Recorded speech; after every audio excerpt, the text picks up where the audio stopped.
Você ouve a partir de agora Nossos Irmãos Animais. Apresentação: Irvênia Prada e Ivani Lima. Nossos Irmãos Animais.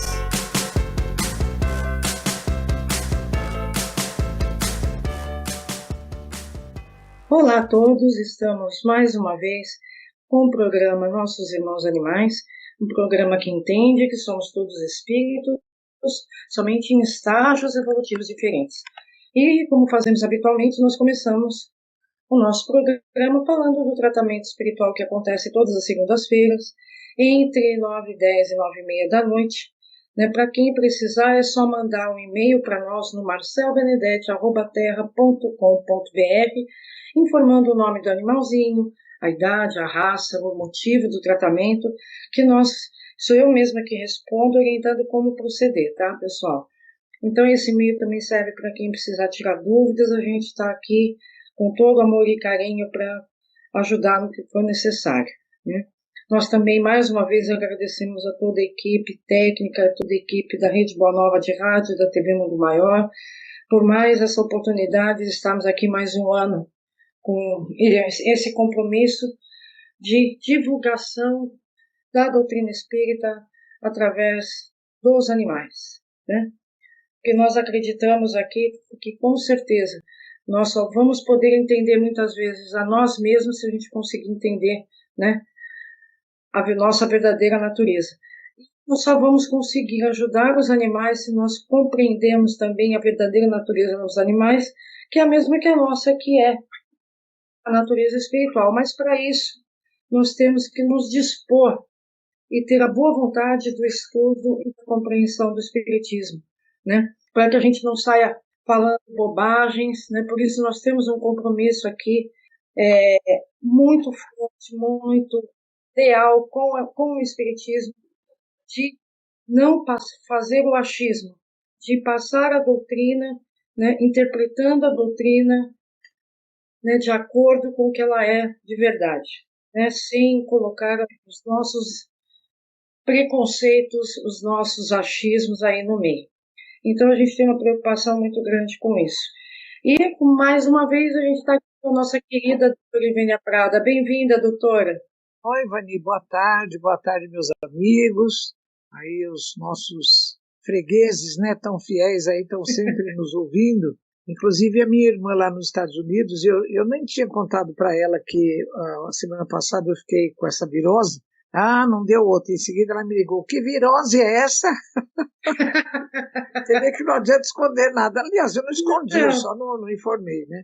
Mas espero que todos tenham passado uma boa semana, né? Estamos aí já no meio da semana, tocando a nossa vida e tocando esse programa que nos deixa, assim, com uma satisfação muito grande. Eu e Ivani sempre comentamos a respeito da nossa alegria em fazer o programa, e por isso agradecemos toda vez, né, a equipe técnica aí, o nosso chefe Damião, pela oportunidade que a gente tem de fazer o programa, de divulgar, né, as coisas que a gente vai aprendendo a respeito da verdadeira natureza dos animais.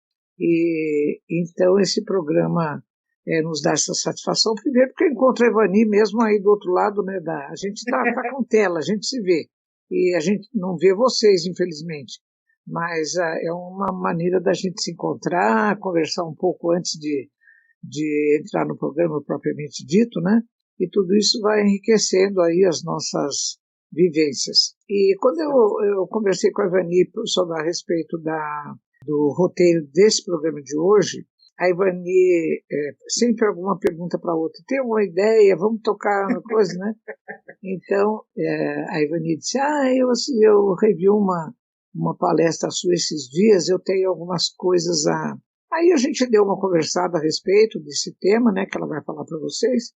Então nós vamos tratar desse assunto hoje. Qual é mesmo, Ivani? Olha, doutora, o tema da palestra que a doutora Irvênia, pessoal, ela deu uma palestra, está no YouTube, pelo CESF, que é Centro Espírita Sem Fronteiras, né? E ela usou um tema que eu achei, além de importante, é interessante e é fundamental para a nossa evolução e, consequentemente, para a evolução dos animais. Por quê? Parece que não tem nada a ver, mas tem tudo a ver, gente. O tema da palestra que ela deu se chama Os Desequilíbrios e a Educação Moral, né? Por que que tem tudo a ver, né, doutora? E hoje vai ser meio um esquema de entrevista com a doutora mesmo, porque eu gostaria... Você está me dando como é que chama aquilo? A volta, né? Que eu entrevistei a Ivani na outra vez. Doutora. Então, mas eu achei muito importante, doutora, porque às vezes, pessoal, a gente está combinando, mas a doutora fica lá na casa dela pensando num tema, eu fico aqui pensando em outro, e nós juntas chegamos a uma conclusão de passar para vocês o melhor que a gente pode, né? E passar para vocês, com certeza, o que nós aprendemos com a doutrina espírita, que isso significa aprender todo santo dia, né, doutora? É verdade.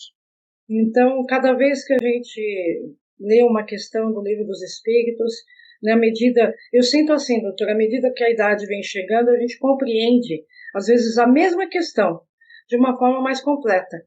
E por isso que a gente jamais pode parar de estudar a doutrina, né? Para que nós não sejamos desses, né, novidadeiros, como dizia o Herculano, que passam coisas, né, da própria cabeça atribuindo a doutrina, ou o que é pior, criticando o espiritismo, achando que está melhor do que o espírito da verdade que trouxe essas verdades da Kardec. Olha, nós temos uns novidadeiros aí por aí, né, Ivani? Mas não vamos falar disso, não. Sem dúvida. Bom, vamos falar do tema da palestra, então.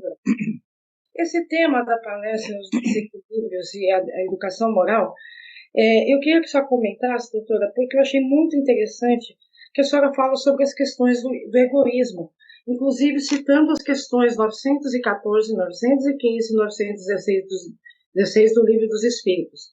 E a senhora comenta também que o altruísmo, sobre o altruísmo reptiliano, né? E esse sentimento de altruísmo já pode começar já desde os répteis, né? Eu achei muito interessante isso. Nossa, isso é maravilhoso. Então isso significa que já há um indício de evolução moral, né, a gente já compreende que os animais também, né, se desenvolvem moralmente, né, doutora? Então, Ivani, eu gostaria de puxar uma coisa antes, porque assim, no Livro dos Espíritos tem uma questão em que Kardec pergunta por que o nosso progresso moral não acompanha o mesmo nível do progresso intelectual, né? E essa pergunta a gente achou muito interessante porque no livro que eu escrevi com os meus dois prezados amigos, Décio Iandoli Júnior e Sérgio Lopes, e o livro se chama O Cérebro Triuno ao Serviço do Espírito, a gente fala dos 3 andares da casa mental, referidos por Calderaro no livro No Mundo Maior, de André Luiz. E Calderaro diz que a cada andar da nossa casa mental corresponde o funcionamento de uma parte do nosso cérebro, né?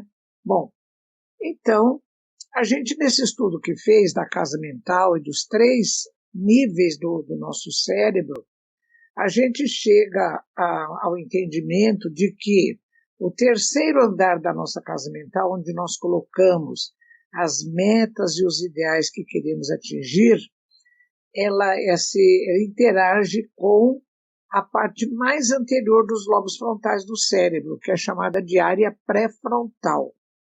É um córtex totalmente diferenciado, um córtex de evolução, de aparecimento no processo evolutivo mais recente. E então, esse córtex pré-frontal é o instrumento orgânico cerebral através do qual o nosso espírito manifesta as suas aquisições intelectivas ou cognitivas e as suas conquistas morais. Acontece, né, Ivani, que a gente percebe, os caros ouvintes também vão concordar, quando a gente faz uma análise nossa, o que nossa espécie, o Homo sapiens, está fazendo de aquisições intelectivas? É uma coisa absurda. Hoje nós temos sondas espaciais em tudo quanto é lugar. A gente já está sondando Marte para não sei em que ano. Talvez já pessoas queiram morar lá em Marte. tem telescópio Hubble, tem tudo quanto é coisa, é uma coisa impressionante, né? Só o fato da gente estar falando com todas as partes do mundo, através desse aparelhinho aqui que está na minha frente, e da Ivani, e os ouvintes estão ouvindo, isso daqui já é um verdadeiro milagre, né? Bom, mas e a parte moral? Eu costumo dizer, às vezes nas palestras, que se a gente fizer a metáfora das asas, né? Uma asa da intelectualidade, a outra asa da moralidade, nós estamos como as galinhas da chácara do meu avô. Então, uma asa bem desenvolvida, a outra asa capenga. Por quê? O meu avô tinha uma chácara e a cerca daquelas chácaras todas ali da região era uma cerquinha baixa e todo mundo criava galinha. Acontece que a galinha de uma chácara, ela fazia aquele voozinho raso dela e pulava para o outro lado, né? Então eles combinaram, os donos das chácaras, de cortar a ponta das penas da asa de um lado só, porque aí a coitada ficava em desequilíbrio e não conseguia voar. Então, metaforicamente, simbolicamente, nós estamos assim hoje, os sapiens, a nossa espécie. A nossa intelectualidade, as nossas aquisições tecnológicas estão ótimas, mas a nossa parte moral está bem atrasadinha, muito atrasadinha, né? Então, haja vista essa bagunça toda que nós estamos vivendo, de conceitos morais, antigamente se falava, né? O bom comportamento, então você se vestir adequadamente, você ter as palavras adequadas, não usar palavras de baixo calão, né? Tudo isso hoje está virando assim uma coisa antiga. Imagina, tem que ser todo mundo assim, né? Todo mundo na galera. Bom, então Kardec pergunta para os espíritos por quê? Isso está no livro dos espíritos. Depois eu posso localizar para vocês. Kardec pergunta por que o progresso moral não acompanha o mesmo nível adiantado do progresso intelectual. Os espíritos respondem, porque no caminho da conquista do progresso moral existem dois grandes entraves, o orgulho e o egoísmo. Então, por isso, Ivani, é que eu cito nessa palestra essas questões 914, 915 e 916 que falam da nossa dificuldade. Agora, na Gênese de Kardec, naquele capítulo que fala do bem e do mal, existe uma explicação fantástica, porque o fato do egoísmo e do orgulho, o que acontece com o indivíduo que é egoísta, que é orgulhoso, que tem soberba? Ele quer o bem só para si, né? E na moral, está isso bem explicadinho no Livro dos Espíritos, na questão 629. Tantos espíritos falaram que o verdadeiro objetivo da doutrina espírita é o aperfeiçoamento moral da humanidade. Isso está na Revista Espírita, isso está no Livro dos Médiuns, está no Livro dos Espíritos, está em todo lugar, que o Kardec disse, afinal, de que moral nós estamos falando? O que nós podemos entender por moral, né? Então, os espíritos respondem, a moral é a regra da boa conduta. Começa pelo discernimento que o homem deve fazer entre o bem e o mal. Porque discernindo entre o bem e o mal, ele pode optar, pode escolher fazer o bem. Vírgula, e para o bem de todos, Ivani, prezados ouvintes, essa resposta é para a gente assim, imprimir e pregar aqui na frente do computador, na frente do nosso espelho, porque qual é a verdadeira moral? É a regra da boa conduta, que consiste no quê? Em fazer o bem, não é só para minha panelinha, para minha família, para os meus queridinhos, não. É para o bem de todos, né? Para que a gente entenda bem isso. Vamos supor uma cena em que se descubra que uma jovenzinha de 14, 15 anos esteja grávida. Uma gravidez indesejável, porque ela ainda tem que estudar, ela não tem ainda desenvolvimento nem psíquico, nem orgânico para ser mãe. Então alguém é de pensar, não, nós precisamos livrar essa menina desse problema. né? E recomenda o aborto. Escuta, perguntou-se para todos os envolvidos nessa questão qual é o interesse, qual é o envolvido mais interessado nisso? Qual é? É a menina grávida? Não, é o feto que está encarnando. Alguém perguntou para o feto se é bom para ele ser abortado? Né? Então, olha, isso é tão fácil de entender, né, meus amigos? É tão fácil de entender, porque assim, em toda decisão que eu vá tomar, que envolve outras pessoas, eu tenho que perguntar, isso que eu estou escolhendo, essa minha opção, ela é boa para todo mundo? Eu estou fazendo bem? Essa minha escolha, ela atende o bem de todos? Sim, então ela é válida. Ah, atende o bem de quase todos. Não, não pode. Ela tem que visar o bem de todos, né? Bom, então, voltando na Gênese de Kardec, então existe uma explicação por que o homem, apesar de discernir o bem e o mal, ele faz opção pelo mal.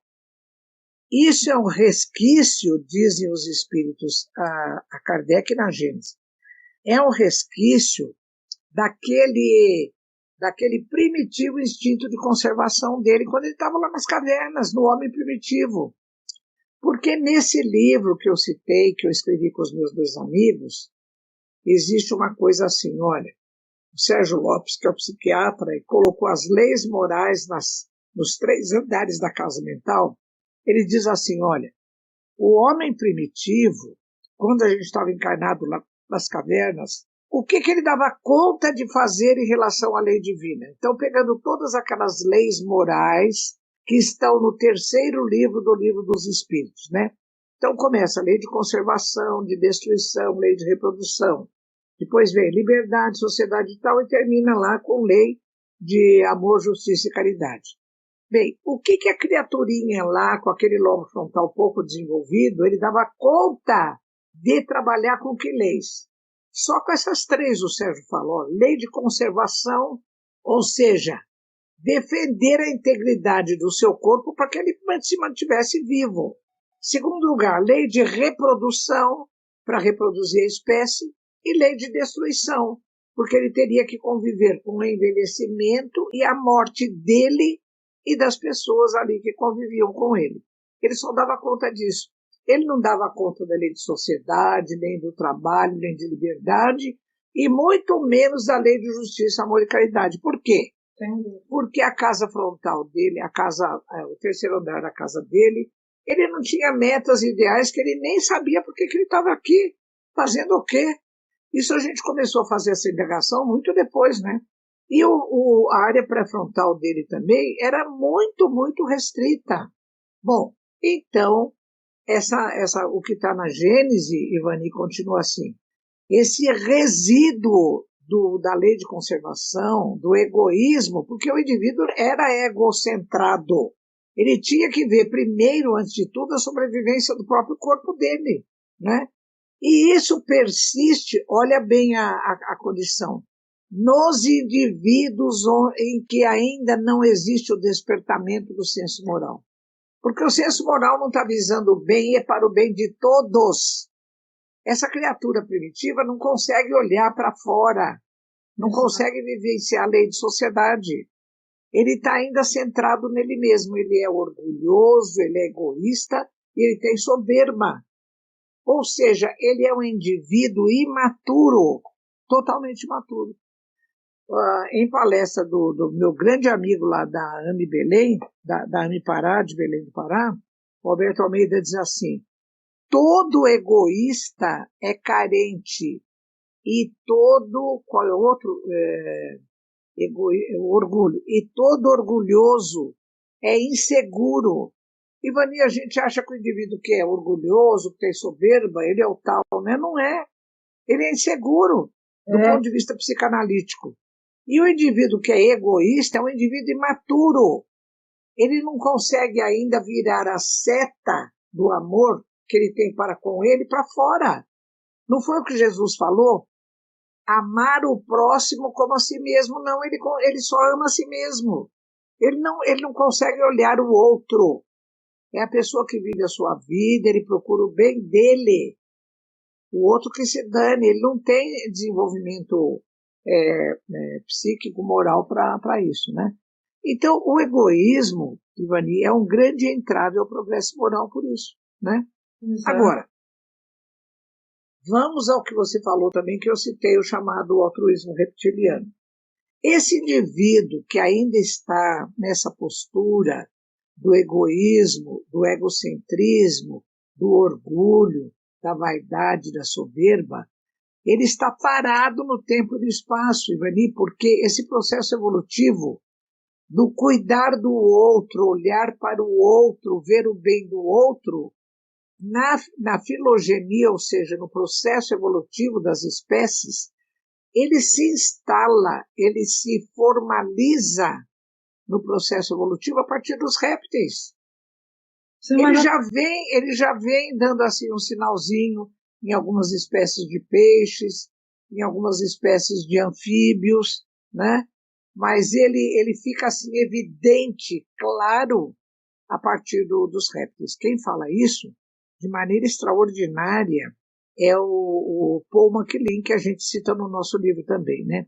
Então, o Paul MacLean fala assim, no processo evolutivo, nós temos assim, até no livro do cérebro, eu faço uma reflexão sobre o processo evolutivo e o fato de que a decisão pelo aborto, ela vem no contrafluxo, ela contraria o processo evolutivo, né?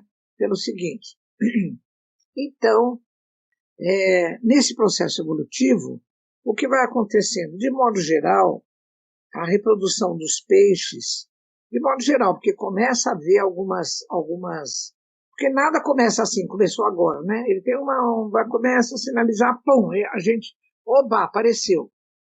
Então a gente está falando que apareceu nos répteis, nós temos uma descrição formal, mas tem algumas espécies antes em que já se sinalizou isso. Bom, o que acontece então? De modo geral, nos peixes, então a peixa, né?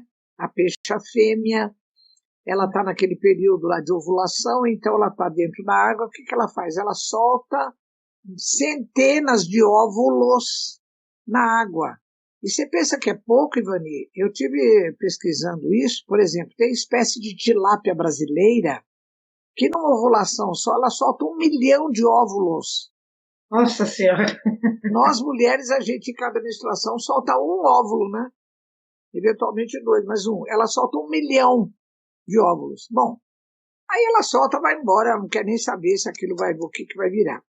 Aí, de repente, passa um garotão peixe, né? E ele, então, ele se sente de alguma forma estimulado e ele solta o esperma em cima daquele mundo de óvulos. Então, cada espermatozoide vai lá e fertiliza um óvulo, vira aquele mundo de peixinho, né? Se não me engano, o nome dessa criaturinha é alevino, não é?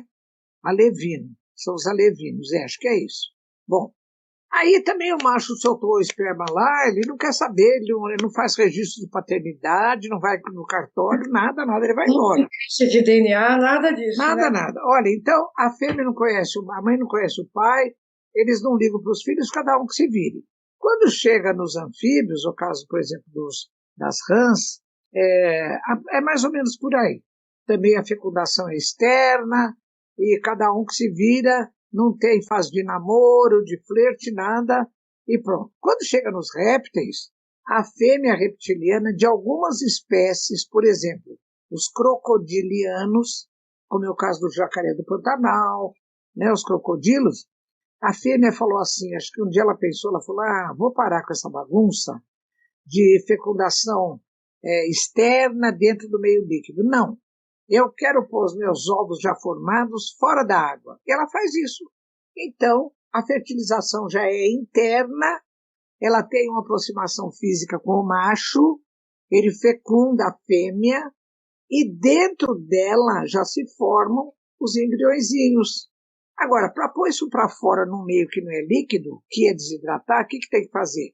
Ela inventou uma casca, né? Então ela já bota os ovos com casca, que é para proteger os embriõezinhos da consequência da desidratação. Aí ela faz o ninho fora da água. Por exemplo, uma fêmea crocodiliana, ela põe em média 40, 45 ovos já fertilizados. Aí ela não cavuca nada lá, ela põe assim, ela pega aqueles restos de folha, de gravetos e tudo, na beira de um rio, por exemplo, aí ela vai botando, ela faz o ninho, ela vai botando os ovos, depois ela põe folha, a folha fica aquele monte. Então, o ninho de uma fêmea crocodiliana, ele é visto de longe. E quem é que gosta de ver ninho de fêmea reptiliana para ir lá comer os ovos? Os predadores. Então, o que ela tem que fazer? Ela tem que ficar de guarda ali para proteger, evitar os predadores. Com isso, tem uma coisa, reduz-se drasticamente o número de produtos, que antes era numa tilápia, era 1 milhão de óvulos, certamente pelo menos metade, 500 mil, eram fertilizados, agora ela reduziu para 40, 45, e ela tem que tomar conta. E ela é tão cuidadosa que ela cria também um sistema audiovocal. Ela tem ela emite um sonzinho assim numa determinada frequência. Eu vou imaginar assim, tss, tss, tss, tss, né? E o embriãozinho, ele ouve e ele, quando tem dificuldade, por exemplo, ele já vai nascer, vai romper a casca do ovo que está para fora, está no ninho, mas ele está com dificuldade, ele começa a tss, tss, tss. A mãe ouve, ela vai lá e ela começa a morder, ajuda ele a nascer. Bom, aí ela pega, depois que eles nascem, ela e às vezes o macho também, depende da espécie, o macho também participa. Olha o casalzinho já se aproximando, né? E cuidando dos filhos. Aí eles põem ela vai assim, vai pegando na boca, e o macho às vezes também, e leva para a água. Então, pela primeira vez, diz o Maquilinho, olha, eu fico até emocionado quando eu lembro disso. Pela primeira vez na filogenia, no processo evolutivo das espécies animais, apareceu aquela coisa de alguém cuidar de outro alguém. Que nome tem isso? Altruísmo. Entendi. Agora, é assim, o altruísmo reptiliano, isso é leitura minha, o Maquilinho fala isso. Mas eu vendo os princípios da nossa doutrina, eu faço o seguinte comentário, meus amigos. O altruísmo reptiliano, ele é egocentrado. O que é isso? A fêmea reptiliana, ela cuida do ninho dela, dos filhotes dela, né? Ela acompanha eles até um determinado momento, ela ajuda eles a aprenderem a se alimentar e tudo, então ela está cuidando do que é dela. Porque depois nós temos que pegar essa seta do egocentrismo reptiliano e atender a mensagem de Jesus. Amar o próximo como a si mesmo e virar isso para fora. E aí, Ivani, até hoje a gente tem dificuldade em fazer isso. Quantos de nós, e às vezes em determinados momentos, a gente tem atitudes altruístas no nível reptiliano? No nível reptiliano. Quando a gente fala assim, não, sabe de uma coisa? O que está acontecendo lá fora, eu não sei. Porque a minha obrigação é cuidar dos meus, né? Então, cuida dos seus filhos muito bem, cuida da casa, não. O que se passa lá fora, eu não estou nem aí. Se tem gente embaixo da ponte passando fome, tudo, porque a minha obrigação é cuidar dos meus. É altruísmo reptiliano, né?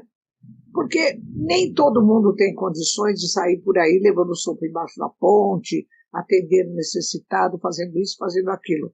Mas pelo menos a pessoa tem noção de que, pelo menos fazendo uma prece, ela está se lembrando do outro que tá sofrendo, né?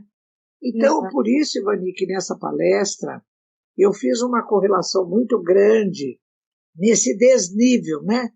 Já surgindo no nível reptiliano o altruísmo, que é um alguém cuidar de outro alguém, e de repente nós que já somos sapiens, a gente está no contrafluxo, a gente parou no tempo e no espaço e ficou no altruísmo reptiliano. Né?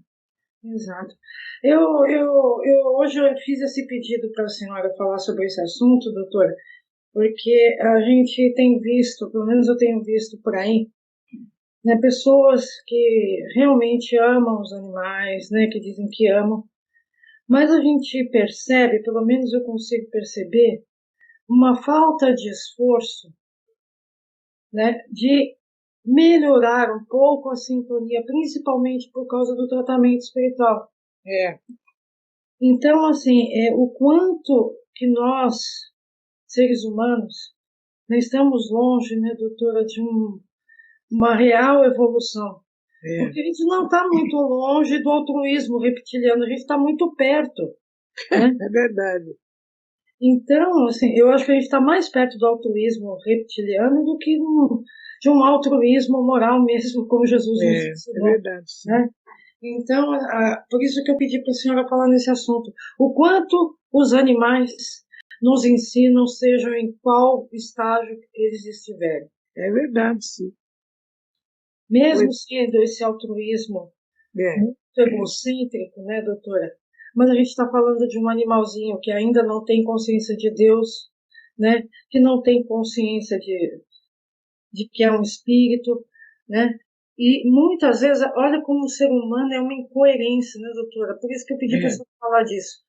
Ao mesmo tempo que a gente se comporta como um réptil, vamos dizer assim, né? Com esse altruísmo muito voltado para o seu próprio umbigo, mas a gente exige dos animais que eles sejam humanos.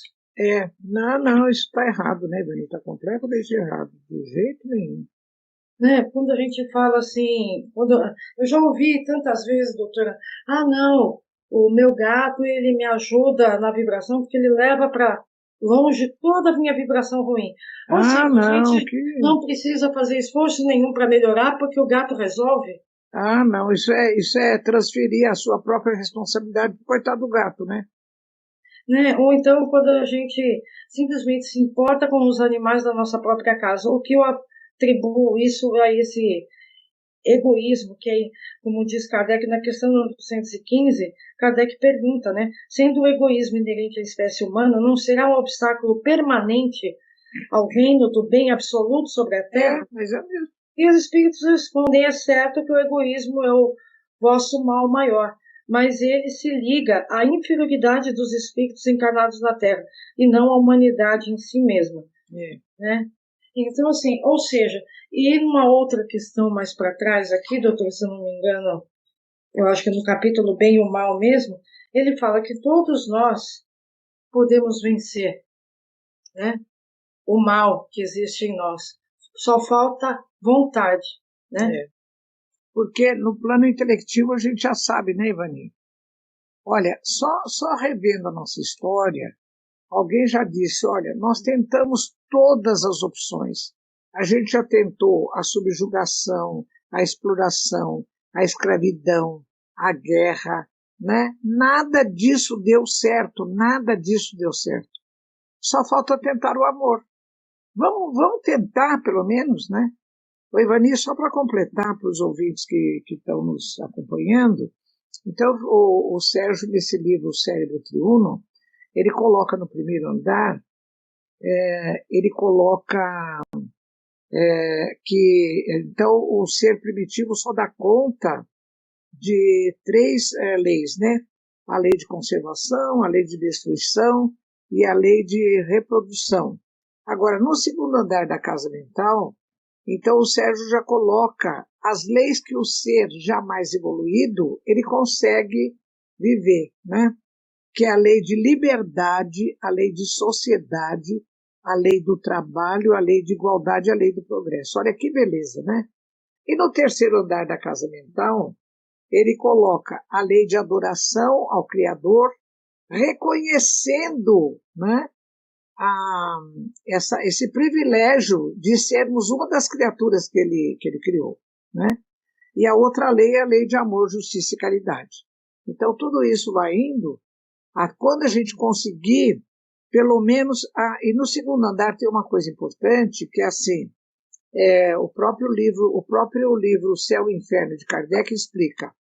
A lei de, nós temos no presente, que trabalha com o segundo andar, 2 leis importantíssimas. A lei do trabalho, que permite ou proporciona o progresso intelectual, é através do trabalho.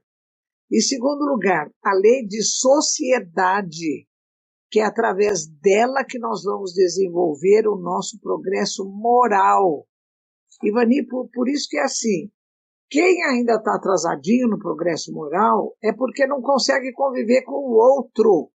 E olha, meus amigos, dentro da chamada proteção animal, dentro desse meio de gente que enche a casa de cachorro e gato tudo, infelizmente, a gente vê que às vezes isso acontece por um desequilíbrio do ponto de vista mental da criatura. A criatura fala assim, eu gosto mais de animais do que de seres humanos. A criatura não consegue conviver com seres humanos, ela não consegue, o que ela faz?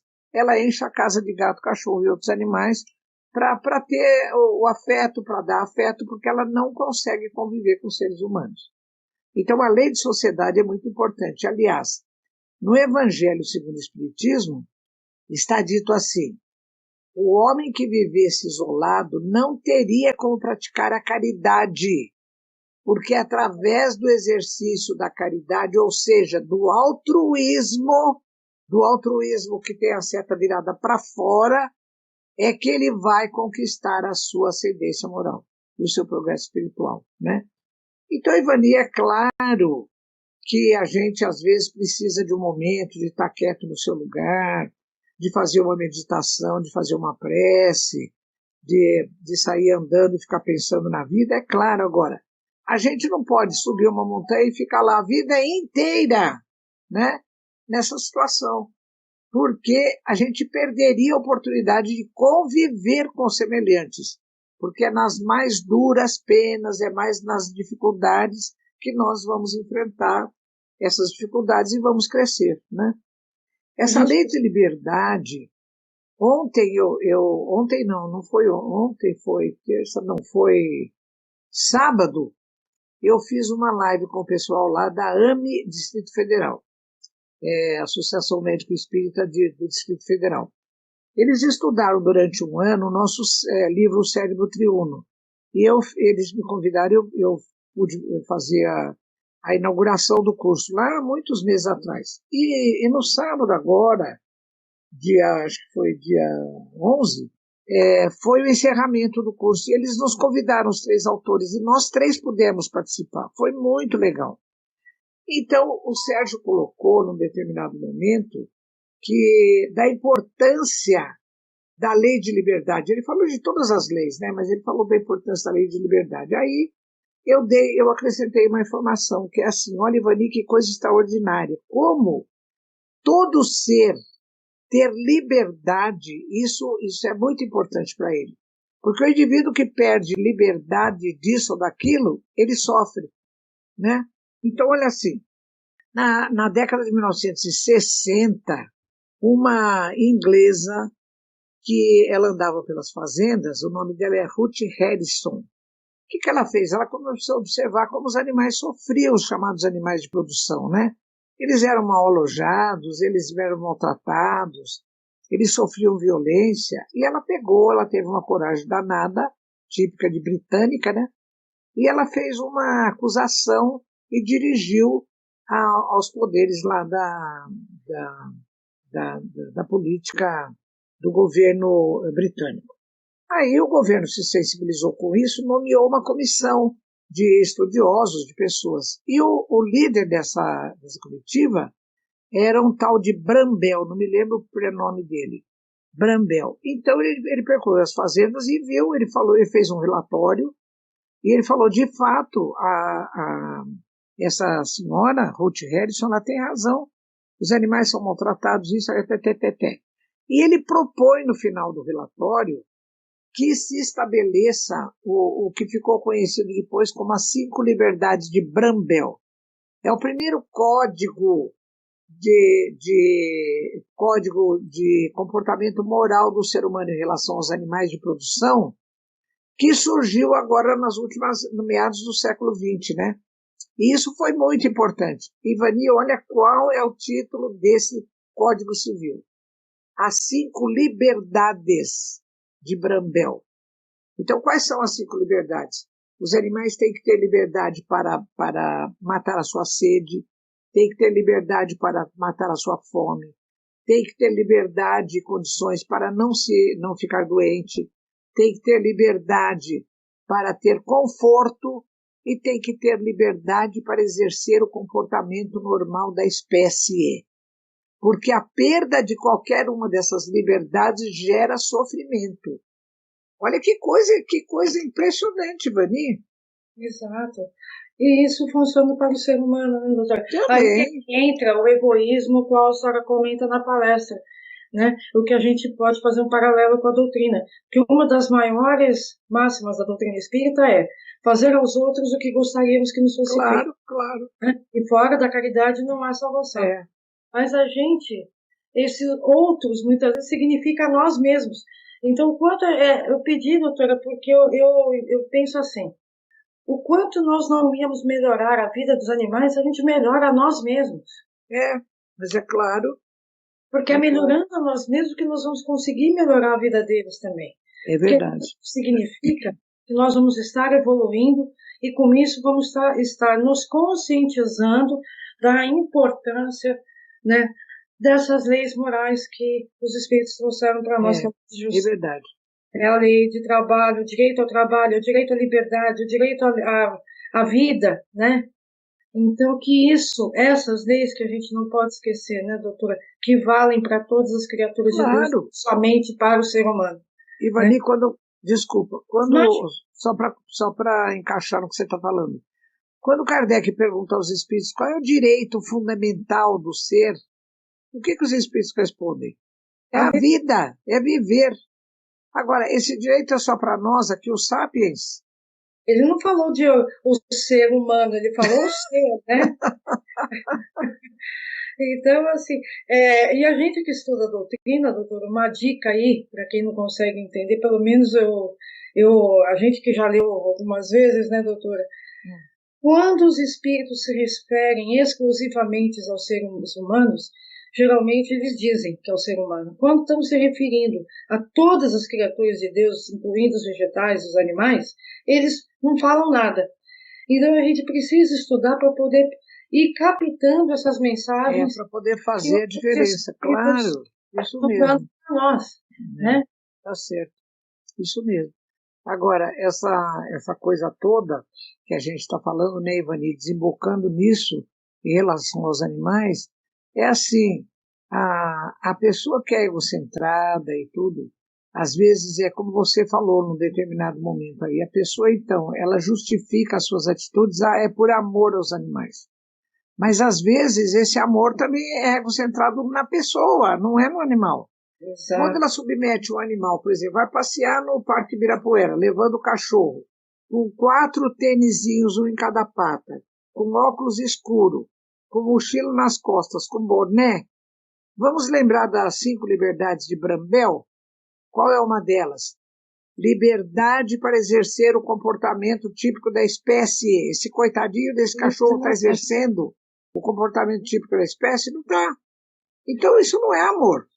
Você está aprisionando o outro naquilo que você quer, porque para você ele não é um ser espiritual, ele é um bonequinho, você está brincando com ele, né? E a gente está falando de vida, né? Doutora, nós chegamos ao final do nosso programa. Eu estou vendo aqui mesmo, estamos nos últimos minutinhos aí. Muito obrigada, a senhora atendeu um pedido meu de falar sobre esse assunto, muito obrigada, doutora, mas eu Imagina, que é isso, de acordo com as coisas que a gente vem ouvindo durante a semana, eu achei importante divulgar a sua opinião sobre isso, viu? Muito obrigada, doutora. Imagina, eu que agradeço, Ivani. Olha, uma boa semana para você, uma boa semana para os queridos ouvintes, e a gente se encontra outra vez na próxima quarta, né? Tá bom? Deus quiser. Um abraço, viu? Tudo de bom e para todos. Para todos. Um grande beijo, doutora, um grande beijo, pessoal, e até quarta. Até quarta, se Deus quiser. Tchau, tchau. Você ouviu Nossos Irmãos Animais.